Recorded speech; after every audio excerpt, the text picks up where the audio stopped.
Voy qizlar, ujus-ku, bu ujus. Qaranglar qanaqa suv ichamiz. Mana bizga gitchalar qayerdan keladi bolalarimiz. Mana nimaga immunitet tushib ketadi. Ujus. Keyin men sizlarga boshdan gapirib beraman. Bir payt xo'jayinim bilan ikkita odam kirib keldi.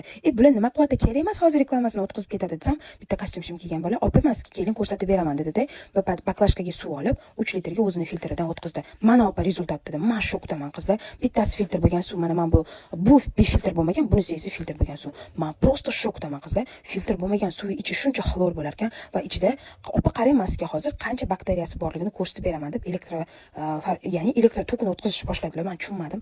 Opa hozir dedi, o'lgan mikroblar mana bu joyga sariq bo'lib to'planishni boshlaydi dedi. Yo'q, meni suvim top-toza, unaqa bo'lmaydi. Fokus moksizni boshqa joyga borib qoling desam, bir payt suv sarg'ayib ketsa bo'ladimi? Ujusga mana nima bo'ldi. Mayli, o'rnatinglar, mayli. Bunaqa ujasli suv ichmayman dedim. Oxiri bir payt qarasam, yarim soatga bormay o'rnatib ketishdi.